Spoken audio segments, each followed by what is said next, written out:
Good afternoon, sir. Good afternoon, classmates. Our report was all about Labov in social linguistics and introduction. So next, the group members, we have Hazel Joy Dumaging, Ana Marie Florentino, Alma May Olchano, Liza Bamonde, and Pearl Grace Alancas. So first, we have abstract. This theme issue marks 50 years since the publication of William Labov's Social Stratification of English in New York City, the foundation study of variationist social linguistics.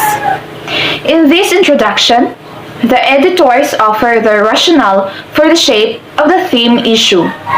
We briefly surveyed the innovations and impact of the New York study together with the subsequent development of the field by Labov and others. We then touched on several strands of Labov's contribution to social linguistics: language change, linguistic evaluation, methodological innovation, African American English, language and the individual, and language style. We conclude with a reflection on Labov's commitment to the study of language in society. So next we have introduction. 2016 marks 50 years since the publication of William Labov's Social Stratification of English in New York City. His doctoral thesis, the foundation study of variationist social linguistics, and a milestone in the development of the field of social linguistics. The editorial team of the Journal of Social Linguistics has taken this anniversary as an occasion to bring together a theme issue which overview and evaluates the contribution Labov has made to the field of social linguistics, not just through New York study but across more than half a century of innovative research. The contributors were given the challenge of working in an unusual genre, overviewing and assessing a single scholar's work, and doing so informatively, evaluative, and clearly. Next is we have essays set out to convey to readers. So, the essays set out to convey to readers, including students, the essence of research inquiry in each area of Labov's work, and also to capture some of the color and the flair of what he has done. Their aim is to clarify why Labov's contribution to these areas has mattered, like how and why has it inspired some people, how and why it provoked others, what has been the uptake in linguistics, how has it built on, what may have proved unsatisfactory or misleading, what was its influence beyond social linguistics, what amongst all these Labov's contribution to a future social linguistics, and lastly, what paths does it open up. The articles also give a sense not just of Labov's own work, but more generally of the Labovian paradigm and its impact. Contributors have been asked to evaluate and not just describe, including potentially to critique if they believe there are gaps or problems in Labov's approach. So, this theme issue then is not intended as a festschrift. So, when we say festschrift, it is a collection of writings published in honor of a scholar. So, there can be no doubt that much of the contents add up to a confirmation of what Labov has contributed to our field. But that affirmation is made with a clear-eyed awareness of possible limitations and drawbacks as well as of achievements. The editors have tried to ensure comprehensive coverage of the main strands of Labov's work, although not all to the same depth. It was a challenge trying to divide up his work for this kind of coverage, and Obviously, there are alternative ways to cut the cake as well as this introduction and Labov's own discerning afterword.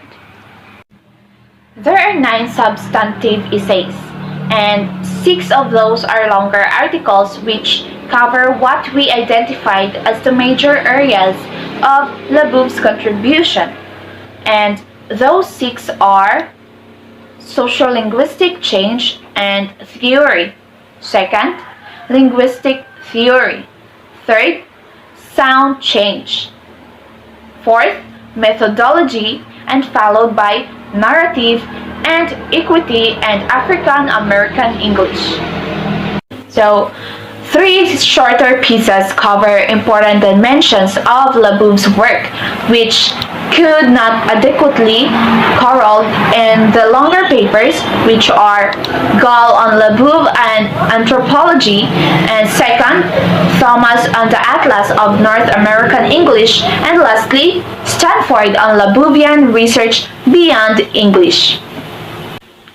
Labov's afterward comments on the contents of the issue as a whole, article by article, and each of its sections can usually be read in conjunction with the paper that it deals with, as well as the depth to the contributors and to William Labov himself. They owe particular thanks to Walt Wolfram, who has brought all of his experiences, nearly as long as Labov's own, to the task of reviewing the full suite of essays. So, I will be the next reporter. So, I am Hazel Joy Dumagi, and my task now is to explain to you the Labov's researching in English in 1960s in New York. So, Labov's New York work is arguably the most influential single study in sociolinguistics. To summarize its well-known story, Labov began his doctoral project on the Lower East Side of Manhattan in 1962, aiming to map the social distribution of the English of New York and to identify how it was changing. A total of 122 speakers were eventually interviewed, mostly by Labov himself. So the interviews included questions on language background, word and concepts definitions, childhood games, pronunciation tests, and language perceptions and attitudes. So Labov concentrated particularly on eliciting 5 different styles, especially casual speech. And so, analysis of the speaker's language involved an innovative construct that remains still at the heart of the variationist enterprise. The sociolinguistic variable. A variable offers speakers the choice between 2 or more alternative linguistic forms which have the same denotative meaning but different social significances. The scope of the variable is defined as strictly the occurrences of each variant are counted, and the ratio of actual in relation to potential occurrences of each form is calculated. 50 years on, it is easy to forget how revolutionary and enabling this one breakthrough has been. See the discussion in Cornep's and Grierson essay. So, the resulting variability was demonstrated in what became ionic line graphs plotting the stratification of class against style, a format of which countless displays in hundreds of studies have subsequently been patterned. The displays present the measurement of language variability in a luminous and missable way. These graphs talk over all the doctoral study, which eventually provided most of the content of Labov's 1972 book, Sociolinguistic Patterns, was pioneering on many fronts, such as the conception and design of the project and sample, urban, random, and comprehensive. For the methodology of the social linguistics interview for eliciting different styles, especially casual speech. Okay, so the construct of the social linguistic variable and the discovery of systematic social and stylistic structure in language. Next is the analytical method for quantifying linguistic variation, is the correlating it with a social difference and identifying language change in progress. Last is the establishing that the same linguistic variable serves to signal both social and style stratification. So, in Labov's lucid phrase, it may therefore be difficult to interpret in signal by itself, to distinguish, for example, a casual salesman from a careful pipe fitter in 1972, p. 240. The last statement points to the perils of interpreting quantitative data, since correlation does not equal causation, let alone in an explanation, lessons which variation researchers still relearn today. Subsequently, scholars have also noted that the structural functionalist social paradigm which Labov adapted, the default approach in 1960s, implies consensus status quo view of social class. According to the study of Rickford 1986, Milroy, and Milroy 1992, they suggest that a conflict model may be more appropriate, at least in some circumstances, and that it might sit more comfortably with Labov's long commitment and contribution to the social equality. So, this would be all. And so, for the next reporter will be explained by Pearl Alangkas. Good day everyone, I am Pearl Grace L. Alangkas and I am the third reporter. So my report is about beyond and after New Year. So other researchers quickly adapted Labov's approach, Choi, Wolfram and Riley 1968. Followed soon after in Detroit, see also Wolfram 1969. Then in the UK came Tragel's PhD on the social differentiation of English and Norwich, published in 1974. So variation research on a Romance language was initiated by a project with a large random sample of Montreal French conducted by Cedar Green, V. Sankoff, and G. Sankoff. So from the 1970s, the variationist approach quickly became dominant in North America, where there has indeed been some tendency to equate it with sociolinguistics as a whole. So with its own annual conference, and NWAV stands for New Ways of Analyzing Variation and Journal, Language Variation and Change. Variationism has arguably become, as Mayor Hoff notes in her essay, a broad community of practice, and lastly, particularly in North America. So, there has been a substantial body of variationist work on the Romance languages, French, Spanish, and Portuguese, especially in the Americas. So, a scan of recent issues of language variation and change shows articles on more than a dozen other languages, including Arabic, Dutch, Russian, Cantonese, Guarani, Old Norse, Korean, Mari, and Australian sign language.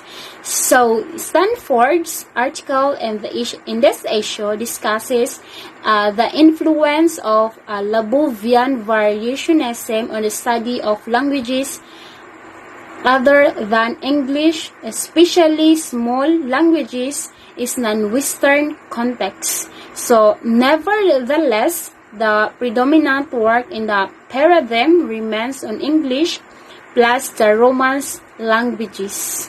It seems possible that the Western, specifically American, origins of variationism may have militated against uptake in some other contexts. So perhaps the methods of the New York study and its successors were regarded as fitted to an American form of class stratification rather than to other modes of social organization. Coupland's essay considers whether perceived shifts in social class in Western societies since the 1960s affect the applicability of Labov's approach. It is also interesting to contemplate why the application of variationist methods to change in Romance languages has been so much greater in the Americas than in Europe. So, the New York study originated against the uncompromising background of the hegemonic transformational theory of the time, which effectively sidelined the use of naturally occurring data in linguistics. Despite Labov's criticism of Chomskyan methods, he situated his work in the tradition of generative grammar, and our contributors take different views on how this positioning has played out. But Labov's innovations did not occur in isolation. A broad swath of sociolinguistic research was establishing itself across North America. The framing and contents of the founding collections, which appeared around this time, Himes 1964, Fishman 1968 to 1972, Gompers and Himes 1972, make it clear that there was a rich, stimulating and diverse commonality of interest and exchange in which Labov's own pioneering work was embedded. The 1964 Sociolinguistics Conference at UCLA, one of the formational meetings of North American sociolinguistics, brought together many whom we know today as the founders of the field, including Labov. The proceedings were published in Bright 1966.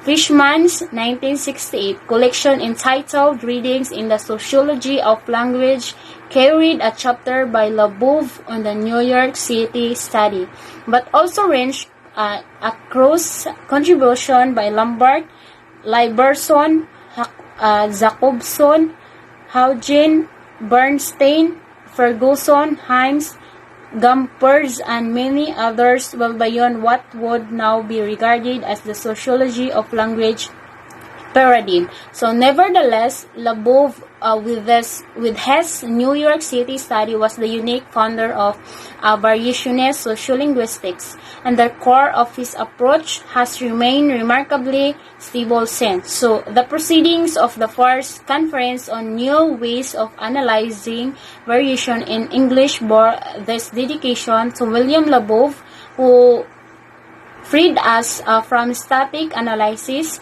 So he has also remained the field's leading figure, as Tragil writes in his editor's preface to Labov 1994. So having been the originator of this way of doing linguistics, Labov has for 30 years remained at its very forefront and has continued to be not only its senior and most influential practitioner but also its best. Good day everyone. Anyway, I am Liza Taborbamonde. I am being assigned to discuss about the strands of Labov's contribution. So, linguistic change has been the leading focus of Labov's work. It is reflected in his 3-volume Principles of Linguistic Change on 1994, 2001, and 2010. The New York City provided most of the empirical illustrations for the joint we enriched Labov and Herzog in 1968 article, which laid the foundations for Labov's lifelong work on sound change. So at this study, this stressed that, in contrast to the prevailing theories, language does not have to be homogeneous, to be orderly and structured. And they are identifying 5 problems for a theory of language of change. There are constraints on change, transition stages, social and linguistics embedding, and actuations of change. So, as we say, constraints of change, it talks something that limits or controls of what you can do through the changes. And transition stages also means ones in which things are changing from one state to another. This study clearly stated that Labov is focusing on the changes of a language. From the standpoint of general linguistics, Kaspersky's paper presents a view on Labov's contribution to the understanding of sound change. Nevertheless, the conclusion of Kornip's and J. Georgian's essay would seem to be that general theoretical linguistics has largely overlooked Labov's work along with other sociolinguistic contributions. One area which would have merited its own essay is Labov's research on linguistic evaluation, although it does receive some coverage in Mayor Hope's essay, while the New York City project initiated that study of listeners' evaluation of individual sociolinguistics variables. As well as recording his informant's language production, Labov tested their perceptions by playing them recordings of other New York speakers and asking them to rank the speakers. It seems like Labov here is observing with the following speakers of New York City. The way they speak, they observes the way they deliver their speech through their language. Labov has continued this attitudinal work, and it is pursued with increasingly sophisticated methods by the present generation of scholars. A picture of Labov's work from the New York study onwards has been methodological innovation and strangulation, especially in field work, as described in Mayor Hope's essay. Again, in the decades-long series of studies of Labov and his collaborators have conducted in Philadelphia, they have tested speakers' ability to hear a vowel distinction they cannot produce. A near merger in words like Mary and Moray. That so-called coach test involved a story about a baseball game where the coach faced a choice between a boy and named Moray and a girl nicknamed Marian. Which name the subject think they are hearing in the coach decision indicates their perceptions of the near merged vowels. Then he records his own and others' confusion over copy and coffee as a result of the low-back vowel merger, and really notes the tendency of these two words to co-occur in academic discourse. Just like his example, D. Sankoff said, "It's time to make the copies," and William Labov, "But I've already had my coffee." From a beginning in the New York study, where differences in raw descriptive statistics were deemed not to need statistical tests, he has led and encouraged increasing sophistication of statistical procedures from the variable rule through the verb rule program developed by D. Sankoff and Cedars Green and Sankoff on 1970. To R. Johnson 2009 and beyond one. Although the New York study sampled a range of New York's ethnicities, it was Labov's next major project that began his long-term focus on African American English, as Rick Ford, an ex-student, highlights in his essays. Its features have been comprehensively analyzed and quantified on a wide range of socio-demographic dimensions. Regional differences throughout the U.S., isolated relict communities, individual case studies of young and old. contrast between women and men, between middle and working class, and the developmental paths of African American children.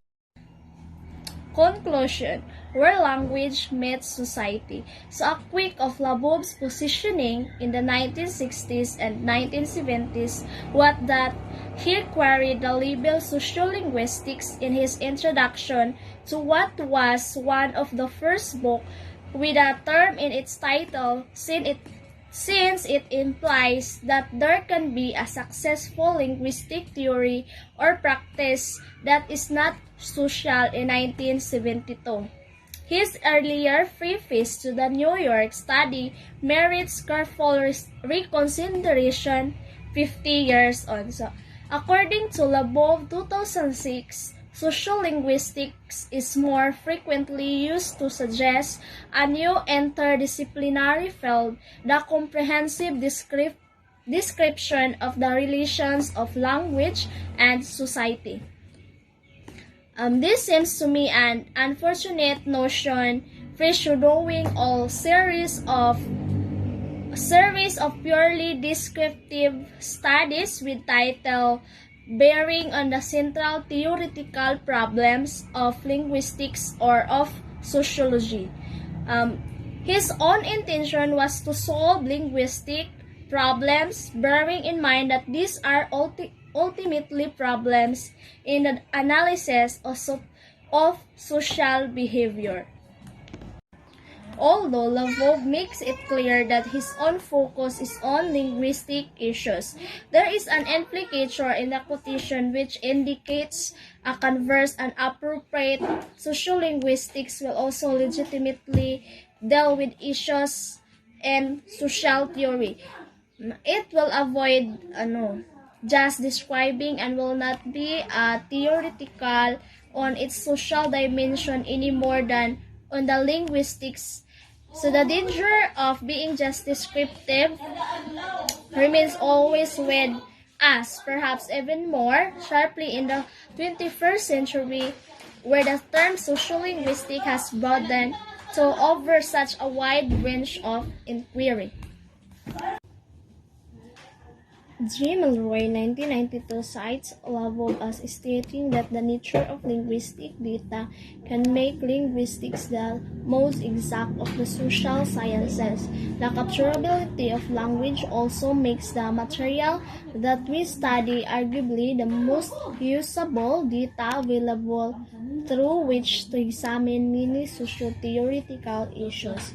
A sociolinguistic that is of once both truly linguistic and truly social, celebrating the proportion of language and its speakers and applying its knowledge in the cause of social equality is a worthy outcome of Labov's contribution to the field from the New York onwards. So, that's all. Thank you.